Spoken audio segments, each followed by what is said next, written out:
ఆగు ఆగు ఇక్కడి నుంచే తీసుకో. పవన్ వెళ్ళిపోయాడు.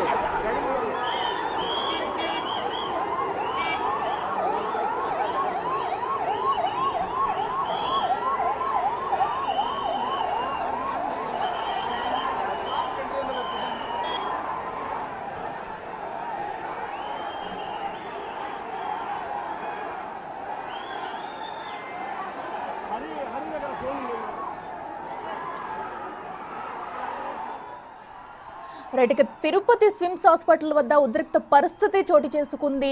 మాజీ ముఖ్యమంత్రి జగన్ అయితే హాస్పిటల్ వద్దకు బాధితులను పరామర్శించేందుకు అక్కడికి చేరుకున్నారు. అయితే అదే సమయంలో అక్కడ డిప్యూటీ సీఎం పవన్ కళ్యాణ్ ఉండడంతో కూడా ఉద్రిక్త పరిస్థితులు అయితే తలెత్తాయి. ఎందుకంటే ఇరువురు అభిమానులు ఒక్కసారిగా కూడా అక్కడికి చేరుకోవడంతో కూడా అక్కడ ఉద్రిక్త పరిస్థితులు అనేవి మనం బిగ్ టీవీ స్క్రీన్ మీద ఎక్స్క్లూజివ్గా కూడా చూస్తున్నాము. దీంతో రెండు పార్టీల కార్యకర్తలు కూడా నినాదాలు చేసుకుంటూ ఒక పక్క జై జగన్ అంటూ మరో పక్క జై జనసేన అంటూ కూడా కార్యకర్తలు అయితే నినాదాలు చేసుకుంటూ కూడా అక్కడ ఉద్రిక్త పరిస్థితి అయితే తలెత్తింది ప్రస్తుతం. ఎందుకంటే పోలీసులు ఆల్రెడీ అటు జగన్ కి చెప్పినా కూడా ఒక అరగంట ఆగి రావాలని చెప్పినా కూడా ఆయన వినకుండా అయితే ప్రైవేటు వాహనంలో కూడా ఆయన ఆసుపత్రి వద్దకు చేరుకున్న పరిస్థితి అయితే ప్రైవేటు వాహనంలో కూడా ఆయన ఆసుపత్రి వద్దకు చేరుకున్నారు. దీంతో కూడా అక్కడ ఉద్రిక్త పరిస్థితి నెలకొందని చెప్పవచ్చు. ఎందుకంటే ఒక్కసారిగా మనం చూస్తున్న స్క్రీన్ మీద భారీ ఎత్తున అయితే అక్కడికి అటు జన సైనికులు ఇటు వైసీపీ అభిమానులు కూడా అక్కడికి చేరుకుని నినాదాలు చేయడంతో కూడా ఒకరికి మించి ఒకరు ఉద్రిక్త పరిస్థితులు అయితే తలెత్తింది. దానికి సంబంధించిన విజువల్స్ మనం బిగ్ టీవీ స్క్రీన్ మీద చూస్తున్నాము. ఇక అక్కడ ప్రస్తుతం అయితే ఇద్దరు కూడా ఒకేసారి రావడంతో కూడా ఉద్రిక్త పరిస్థితులు తలెత్తాయి. ఇక ఇదే అంశానికి సంబంధించి మరింత సమాచారం అందించేందుకు ఘటనా స్థలంలో మా ప్రతినిధి శివ లైవ్ లో సిద్ధంగా ఉన్నారు. శివ, చెప్పండి, మనం చూస్తున్నాము ఇటు మాజీ సీఎం జగన్ అటు డిప్యూటీ సీఎం పవన్ కళ్యాణ్ కూడా అక్కడే ఉండడంతో కూడా ఇరువురు కార్యకర్తలు కానివ్వండి అటు అభిమానులు కానివ్వండి ఒక్కసారిగా రావడంతో ఉద్రిక్త పరిస్థితి నెలకొందని కూడా మనకి కనిపిస్తుంది. విజువల్స్ లో మనం చూస్తున్నాం. ప్రస్తుతం అక్కడ పరిస్థితి ఎలా ఉంది, డీటెయిల్స్ ఏంటి?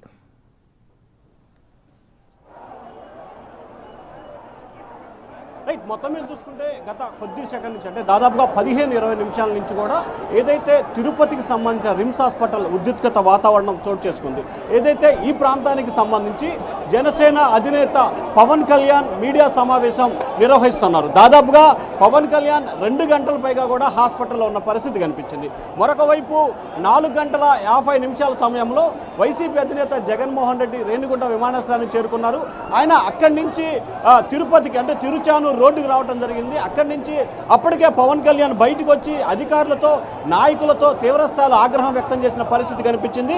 ఆ తర్వాత అక్కడి నుంచి పవన్ కళ్యాణ్ లోపలికి వెళ్ళి మరొకసారి బాధితులతో మాట్లాడే ప్రయత్నం చేశారు. అయితే ఈలోపుగానే మళ్ళీ వైసీపీకి సంబంధించిన నేతలు భారీ స్థాయిలో కూడా అక్కడికి చేరుకోవడం, వైఎస్ఆర్సీపీ నేతలకి జనసేనాయకుల మధ్యలో కూడా తీవ్ర స్థాయిలో వాగ్వివాదం గొడవ కూడా జరిగింది.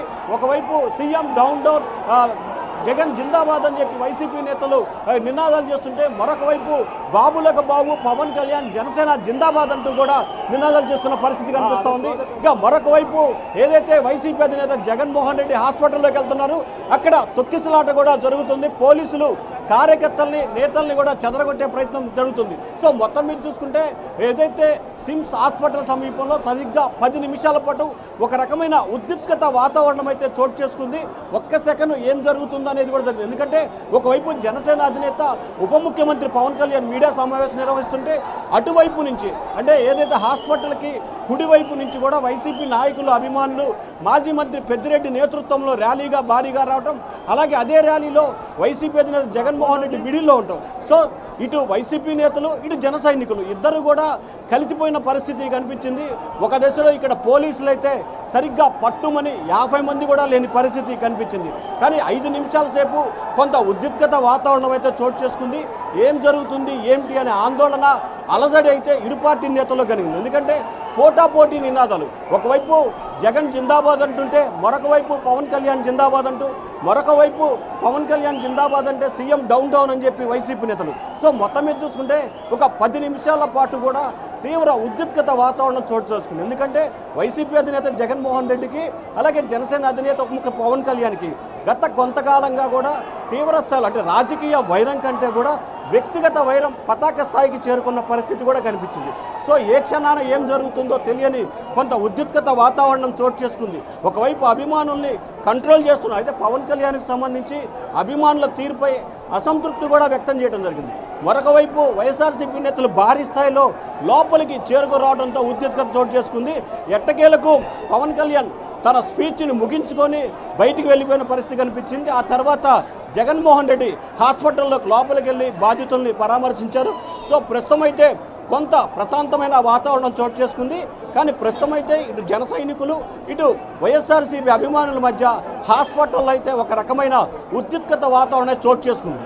అయితే శివ మనం చూస్తున్నాం, అసలే అనుకోని సంఘటనలో కూడా ఒక ఘటన అయితే జరిగింది. సో దీన్ని బాధితులను పరామర్శించడానికి వచ్చిన తరుణంలో కూడా, ఎందుకంటే ఆల్రెడీ ఒక హాస్పిటల్ దగ్గర ఉన్నారు, చాలా మంది పేషెంట్స్ ఉంటారు. సో అక్కడ ఇలాంటి ఘటన క్రియేట్ చేయాల్సిన అవసరం ఏమొచ్చింది? ఎందుకంటే అటు ఇరు పార్టీల నేతలకు కానివ్వండి, కార్యకర్తలు కానివ్వండి, అభిమానులకు కూడా తెలుసు. అయినా సరే హాస్పిటల్ వద్ద ఇలాంటి గందరగోళం సృష్టించారు. సో మరైతే పోలీసుల వైఫల్యం కూడా దీనిలో ఉన్నట్టు కూడా తెలుస్తుంది. అప్పటికి ఎంతమంది పోలీసు బందోబస్తు ఉంది అక్కడ? డీటెయిల్స్ ఏంటి?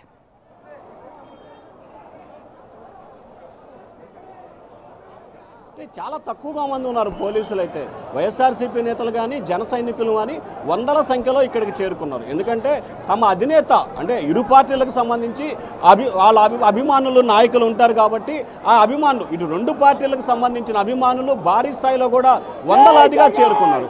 మరొక వైపు ఇరు పార్టీ అగ్రనేతలు కూడా ఇక్కడికి రావడం జరిగింది. కానీ పోలీసులు మాత్రం సరిగ్గా పట్టుమని 50 మంది కూడా లేని పరిస్థితి కనిపించింది. పోలీసులు ఒకవైపు ఏదైతే కార్యకర్తలకు సంబంధించి మనం ఇందాక విజువల్స్లో కూడా చూసుకున్నాం, కార్యకర్తలకు సంబంధించి ఆందోళన పోటాపోటీగా నినాదాలు చేస్తున్న సమయంలో కూడా వారిని కట్టడి చేయడంలో పూర్తిగా వైఫల్యం చెందిన పరిస్థితి కనిపించింది. ఎందుకంటే పోలీసు అధికారులకు సంబంధించి కూడా చాలా తక్కువగా, కనీసం చెప్పుకునే స్థాయిలో కూడా బందోబస్తు లేని పరిస్థితి అయితే కనిపించింది. ఎందుకంటే ఒకవైపు ముఖ్యమంత్రి, ఇంకొక వైపు విఐపీలో తాకిడి, ఇంకొక వైపు ఏదైతే చనిపోయిన పరిస్థితి, ఇంకొక వైపు విఐపీలు తాకిడి. అంటే మొత్తం మీద ఈరోజు తిరుపతి పట్టణం కూడా రకరకాల వాటికి వేదిక అయింది. సో వీరందరికీ బందోబస్తు విషయంలో కానీ లేకపోతే మిగిలిన విషయంలో కానీ పోలీసులు కొంత కత్తి మీద సామైన పరిస్థితి కనిపించింది. అయినప్పటికీ రాయలసీమ ప్రాంతానికి సంబంధించి ఇటు అనంతపురం రేంజ్ నుంచి ఇటు కర్నూలు రేంజ్, రెండు రేంజ్ల నుంచి కూడా దాదాపుగా 1500 మంది పోలీసులను కూడా ఈరోజు ఇక్కడికి తీసుకొచ్చిన పరిస్థితి కనిపించింది. అయినప్పటికీ అనుకోని అంటే ఒక జరిగిన సంఘటన, ఎందుకంటే ఒక తొక్కిసలాట జరిగి దాదాపుగా 6 చనిపోయి 8 మంది కొంత వారు ఆందోళనకరంగా ఉంటాం, 40 మంది తీవ్రస్థాయిలో గాయాలైనా కానీ ఇరు పార్టీ నేతలు, ఎందుకంటే ఇటువంటి సమయంలో ఎవరికారు పోటాపోటీ నినాదాలు చేయటం కానీ లేకపోతే మరొక రకమైన ప్రకటనలు చేయకూడని పరిస్థితి.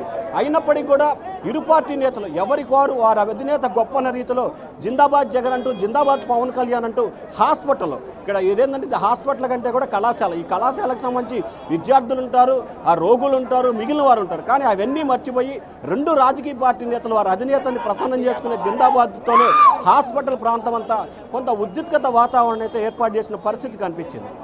అయితే శివ, మనకి ఇప్పుడు అటు జగన్ వస్తున్న తరుణంలో కూడా ఒక అరగంట ఆగి రావాలని పోలీసులు కూడా జగన్కి చెప్పినట్టు కూడా తెలుస్తుంది. అయినా కూడా ఆయన వినకుండా ఆయన క్యాన్వాయ్ని వదిలేసి కూడా ప్రైవేటు వాహనంలో కూడా హాస్పిటల్ వద్దకు చేరుకున్నట్టు కూడా మనకు తెలుస్తుంది. అంటే ఎందుకంటే ఆల్రెడీ అక్కడ పవన్ కళ్యాణ్ మీడియా సమావేశం జరుగుతుంది, మాట్లాడుతున్నారు. ఇరువురు ఒకేసారి వస్తే ఉద్రిక్త పరిస్థితి, ఎందుకంటే అటు కార్యకర్తలుగా రావచ్చు, అభిమానులు కూడా రావచ్చు. అయినా కూడా ఎందుకు వినకుండా ఎందుకు వచ్చినట్టు?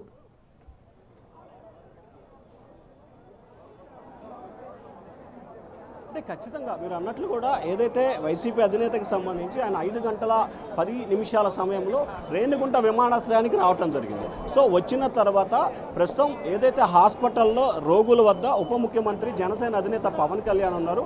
ఆయన వెళ్ళిపోయిన తర్వాత 6:30 సమయంలో మీరు రావాలి అని చెప్పి కూడా పోలీస్ అధికారులు సూచన చేయడం జరిగింది. ఆ తర్వాత ఆయన ఎయిర్పోర్ట్ నుంచి కూడా తిరుపతి చేరుకున్నారు. తిరుపతి చేరుకున్న దగ్గర నుంచి చిరుచారం రోడ్లో ఆర్డీఓ కార్యాలయం వద్దకు చేరుకున్నప్పుడు అక్కడి నుంచి కూడా ఆయన కాన్వాయ్ వదిలిపెట్టి వేరే వాహనంలో బయలుదేరిన సమయంలో కూడా పోలీసులు మరొక అరగంట నుంచి 40 నిమిషాలు ఆగి రావాలని చెప్పి సూచన చేసిన పరిస్థితి కనిపించింది. అయినప్పటికీ కూడా ఆయన కాన్వాయ్ వదిలిపెట్టి అక్కడి నుంచి నాయకులు కార్యకర్తలతో కూడా ర్యాలీగా హాస్పిటల్కి వచ్చిన పరిస్థితి కనిపించింది. సో అంటే దానికి రకరకాల కారణాలు, హాస్పిటల్కి వచ్చిన అంశానికి సంబంధించి మనం ఏ రకంగా, ఎందుకంటే ఒకవైపు అభిమానుల తాకిడి కావచ్చు, లేకపోతే అభిమానుల ఒత్తిడి కావచ్చు, లేకపోతే ఎందుకు నేను వెయిట్ చేయాలి అనే కారణం కావచ్చు. సో మొత్తం మీద చూసుకుంటే రకరకాల కారణాలని మనం బేరేజ్ వేసుకుంటే కనుక ఖచ్చితంగా వైసీపీ అధినేత జగన్మోహన్ రెడ్డి అయితే మాత్రం పోలీసులు చెప్పినప్పటికి కూడా అక్కడి నుంచి కూడా ఆయన ర్యాలీగా చేసుకుంటూ హాస్పిటల్కి రావడం, అదే సమయంలో పవన్ కళ్యాణ్ కూడా మీడియాతో సమావేశంతో మాట్లాడటం. సో మొత్తం మీద ఒక 15 నిమిషాల పాటు అయితే హాస్పిటల్ ప్రాంతం అంతా కూడా ఉద్రిక్తత వాతావరణానికి వేదికగా మారింది. కానీ ఇరు పార్టీ నాయకులు ఆ పార్టీ కార్యకర్తల్ని కంట్రోల్ చేయడంలో విజయవంతం సాధించారు. లేకపోతే ప్రస్తుతం కొంత ఉద్రిక్తత వాతావరణం చోటు చేసుకున్న సమయంలో ఇటు పోలీసులు కావచ్చు, అటు ఇరు పార్టీ నేతలు కూడా కొంత సమన్వయం పాటించడంతో ప్రశాంతంగా పవన్ కళ్యాణ్ వెళ్ళిపోవటం, అలాగే ప్రస్తుతం వైసీపీ అధినేత జగన్మోహన్ రెడ్డి కూడా హాస్పిటల్లో ఎవరైతే ఈరోజు గాయపడ్డారో వారందరినీ కూడా పరామర్శించినట్టు తెలుస్తూ ఉంది. అయితే శివ, మరి అయితే ప్రస్తుతం జగన్ కూడా హాస్పిటల్లోనే ఉన్నట్టు తెలుస్తుంది, బాధితులను పరామర్శిస్తున్నారు. ఎప్పటి వరకు అక్కడ ఉండే అవకాశం ఉంది? ఎందుకంటే ఆల్రెడీ హాస్పిటల్ బయట వద్ద అభిమానుల తాకిడి కూడా అక్కడ ఎక్కువగా ఉన్నట్టు కనిపిస్తుంది. ఎందుకంటే హాస్పిటల్ ప్రాంగణంలో కూడా ఇలాంటి హడావుడి చేయడం అనేది కరెక్ట్ కాదు. మరి పోలీసులు అయితే వారిని పంపించేందుకు వెలగొట్టేందుకు ఏమైనా చర్యలు తీసుకుంటున్నారా?